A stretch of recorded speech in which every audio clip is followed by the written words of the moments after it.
Hi, I'm Dr. Frank Speidel, and welcome to The Doctor Is In. We've heard a lot about Medicare for All.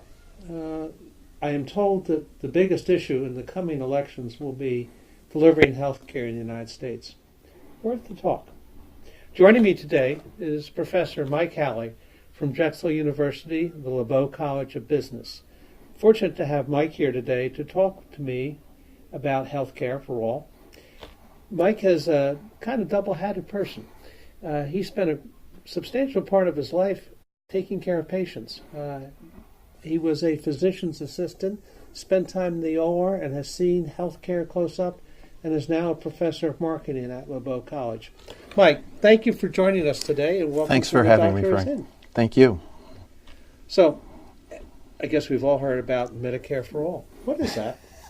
I don't know. It's one of these terms, and we're in the political season now, right? When we record this, so people are using the language in a very aspirational way. We want to cover all people. All people should have health care. And they have this solution called Medicare for All, but we don't really know exactly what they mean about that. Well, isn't that like somebody said, a politician has said, and I'm trying not to make this political, but someone has told us that that's just everybody gets a Medicare card and everyone gets to use Medicare. Does Medicare pay for everything? Well, no, that's the problem. In fact, you and I are approaching an age, or I'm approaching an age where I have a lot of friends going on Medicare, and the universal reaction is that they're always surprised, well, gee, I have to make monthly payments into Medicare, and it costs me. And wait a minute, it doesn't cover everything. So now I have to go and buy additional supplemental insurance, and that's incredibly complex, and I thought Medicare just meant I got a card and everything was taken care of. It doesn't. It's much more beyond that.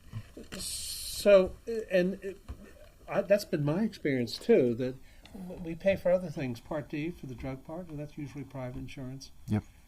So people are also talking about a single payer system. Is that the same or different from... Yeah, and it's one of the things. I was over talking to our medical school students a couple of weeks ago, and we were having this discussion about what they're wonderful, they're young, they have great aspirations for healthcare, and we should have single payer, we should have government-run healthcare. And one of the points I made to them was, if you firmly believe that, then go work in those systems, because we have all that in the United States. If you want government-run healthcare, go work for the VA. If you like single payer, go work in a practice that accepts all Medicare. Those things are available, but the way people are using the terms now, it's not really clear what they mean. Do you mean like a government hospital where everybody goes when they're sick, or do you mean you get to continue to go to your regular doctor and the government will pay the bill? It's not really clear. It seems like, and I loved your choice of words, aspirational. It seems like many people proudly and aggressively advocate for we need to provide health care for everybody. And that's probably true. We probably have a decency obligation to do that. But what they mean by how to do that, there are no details. And that's terrifying. When I see people talking about Medicare for All, single payer system, the absence of details speaks everything. And I fault people. If you want to make incredible changes, you have a duty to say, this is what it's going to look like, and this is how we're going to get there, and this is what's going to cost. And sadly, it seems like that is absent from our political discussions. Well, they might have learned from the Affordable Care Act, right? Because, right, the Obama administration was hammered and sued until the end of their administration because, and it's really it was a refreshing thing to sit down and read the Affordable Care Act because they defined their terms. Everybody, for example, the individual mandate at the time said that every citizen has a responsibility to have health insurance. And okay, well, what does health insurance mean? And they got into, well, there's 10 essential benefits within a health insurance plan. And oh my goodness, one of the admirable things about that list was it was only 10. It didn't. You would think in a political negotiation like that, it would go on and be 100. But there were these 10 things. But still, they got sued endlessly, and sometimes it was upheld. Sometimes provisions were overturned. So they've learned those lessons. You be non-specific. Let people think what they want out of what I'm saying until I get their vote. There's a certain amount of innocence that when I see people making these incredible recommendations about changing 1/6 of the U.S. economy, 18% of the U.S. economy, and we're going to change it to something that was never before. That's kind of an innocence. Somebody said, well, it's not rocket science. Oh, no, it's not rocket science, redoing the healthcare system. It's infinitely more complex than rocket science. I used to do that. It's just advanced mechanics and physics. And that's straightforward. You can get a handle on it. One of the things in the book that I've written, U.S. Healthcare, Dancing Beneath the Diamond Sky, I keep coming back to this, that U.S. healthcare is a nonlinear, complex, inconsistent, unstable, hyperdynamic, unbounded system of unquantifiable significance. And yet somehow people can just create a phrase, universal coverage, Medicare card. And that doesn't appreciate the challenges we have. In the business school, we have a phrase that, and this applies to healthcare, of these wicked problems. And it's in strategy, you have to identify when a problem is wicked, meaning there's no ultimate solution. As you say, it's a system in some sort of dynamical homeostasis. It kind of balances, but in the case of healthcare, it balances around a dysfunctional equilibrium point, ever increasing costs. And so, we're always trying to pull the system apart and to stop that trajectory, but anytime you take an action, there's unintended consequences. And so it's frustrating. I think we both have this sense of frustration where people come up with simple solutions. Healthcare nobody knew healthcare could be so complex, right? Well, yeah, we did. We did. Being in the middle of the beast, you get a sense of that. Yeah. So some of the things, there are lots of things that drive us to want to grab to a simple solution. Mm-hmm. There are so many things that we see that we just know it's not right, and we got to fix it. One of the challenges is, as you say, that it's an unstable system. You start poking and pushing on some things to make it better. I've always felt that every bad idea of 17th century economics is alive and well in healthcare discussions. What about cost sharing?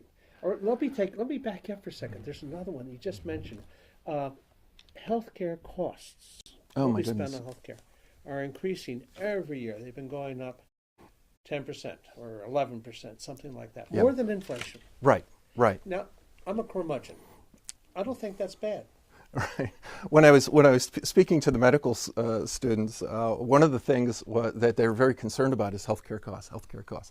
And so my point to them was, wait a minute now, you're on the inside team. This is increasing healthcare costs is how we're paying you in the future. And it's an economic activity that is an important part of our economy. So increasing healthcare costs, I think the first question to ask is, well, is that necessarily bad? Yes. So, for example, I've had some surgery over this past winter, and suppose I said, well, I've had a long winter. I'm going to go out and take in a concert. I'm going to go see Justin Bieber and relive the boy band, so that's great. That's fine. But what if I say, well, no, I'm going to take that money and I'm going to go buy myself some physical therapy because I want to get back into my productivity and live my full life. Well, no, now I'm contributing to the healthcare cost problem. That's bad. Are you going to force me to say, no, you shouldn't contribute to the problem? You should go see Justin Bieber or something? You know, it's a choice we make that's not necessarily bad. Another point about that is we had the 2008 recession. Healthcare saved our bacon in that recession. Certainly in Philadelphia. And certainly in Philadelphia, we would have gone perhaps into a depression, people argue, without the healthcare jobs. So sometimes when people are arguing against increasing healthcare costs, I want to yell at them that they should just say thank you. You economists, Mike, I'm going to pick on you for this. You're part of a wonderful business school faculty. You economists always talk about a market basket of goods. Okay, yeah. Has the market basket of goods in healthcare changed from the grand old days of 1980? Oh my goodness, yeah. I mean, now the market basket of goods includes MRIs and procedures done through scopes, and I mean, it's shifted tremendously. But the shift always tends to be to more expensive stuff. You know, it just gets ever increasingly more expensive. Would that be diminishing returns, another term you economists love to use? Yeah. It's simple to do an open laminectomy, but it's not patient satisfying. But if I can do it through a scope, it's a different animal entirely. Yeah, and there's also, you bring in this phenomenon of induced demand. You know, I remember when we used to do gallbladder surgery, and people thought long and hard about doing an open laparoscopic procedure. It's a very difficult surgery to recover from. It takes weeks of a limited activity. But now you can do, the laparoscopic cholecystectomies through the scopes, and people are back at work in a couple days, and that has increased the demand for the procedure as well as adding the technical costs. Absolutely. So, yeah. It's the market basket of goods, I think we can say, has changed. It's kind of like if we look at the increase, we have gross domestic product, 18% is on healthcare. What was part of the gross domestic product, do you think, in 1980 was spent on personal electronic devices? Soon to evolve into an iPhone. Oh yeah. It's increased. Yeah, right. It was nothing. But now we've had this escalation of spending on electronic devices. Yeah. Is that good or bad?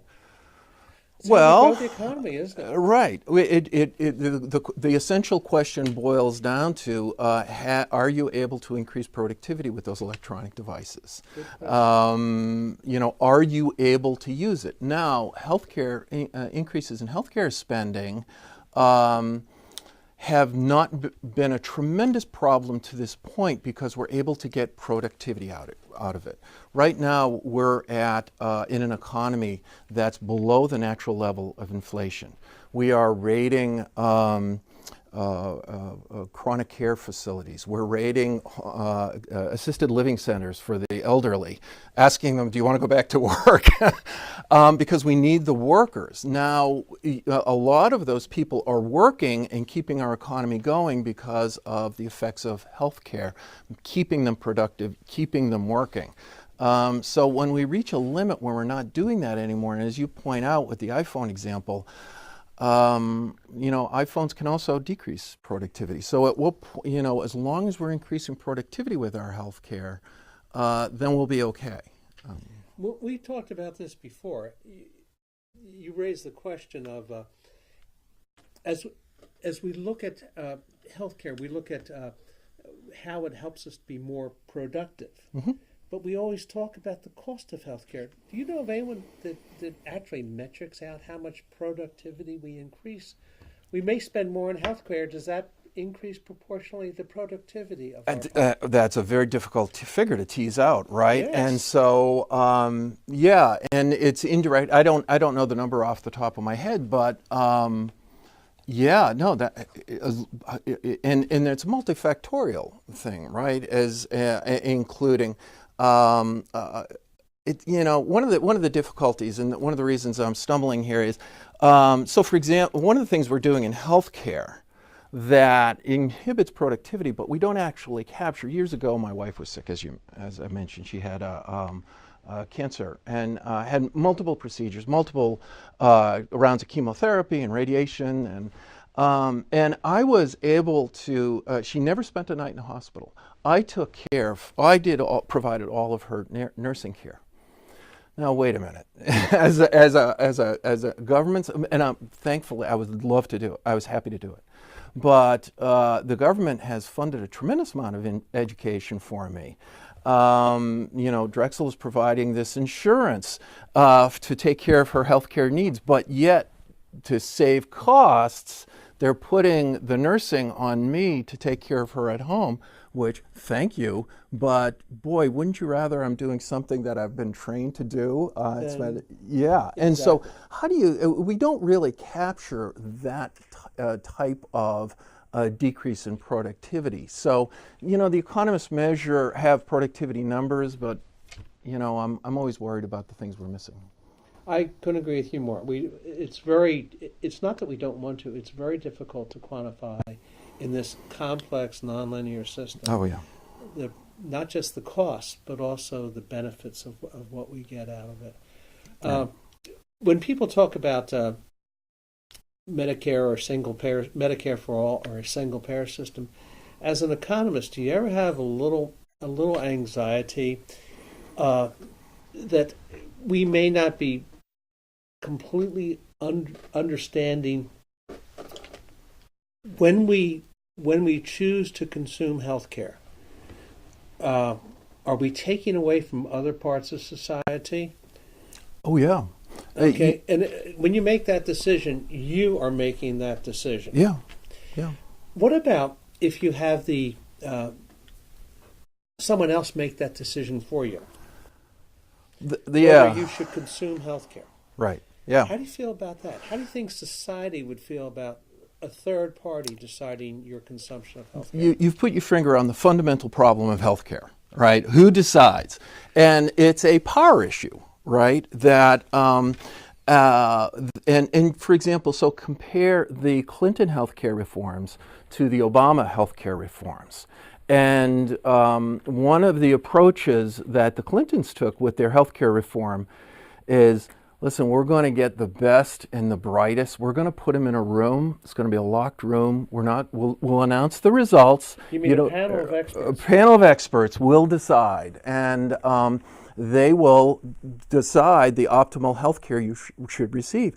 And there was outrage. It's not American. Americans decide their own health care. It's not only that, it's not the Scottish Enlightenment of careful thought about economy, because somehow we decided that a group of experts can allocate resources more efficiently than a free marketplace does. Right. And that's the fundamental problem. And this is the reason why I'm not comfortable with international comparisons, which you get into with I practiced for years up in Maine, right next to Canada, so I was always hearing about Canadian healthcare versus U.S. healthcare, and how great the Canadian healthcare system is, and it is for Canadians. Sweden has a wonderful healthcare system. We're not Swedes. We're and we're Americans, and for better and for worse. Do those other healthcare systems that we get compared to, the European ones, Japan, Australia, Canada, those systems, is there any private insurance? Oh yeah, and depending on the system, they will allow supplemental insurance. Years ago, I visited Ireland, and they have a predominantly public system with supplemental private insurance. And in most countries, New Zealand is an example, that you decide if you're going to go on the private or public system by episode of care. I'm going to get a hip replaced. I'm going to wait in line in the public system, or I'm going to jump the line with private insurance for this hip replacement. In Ireland, it was really interesting, where you could shift day by day within a hospital stay. One day you could be public, one day you could be private. I had very difficult time understanding.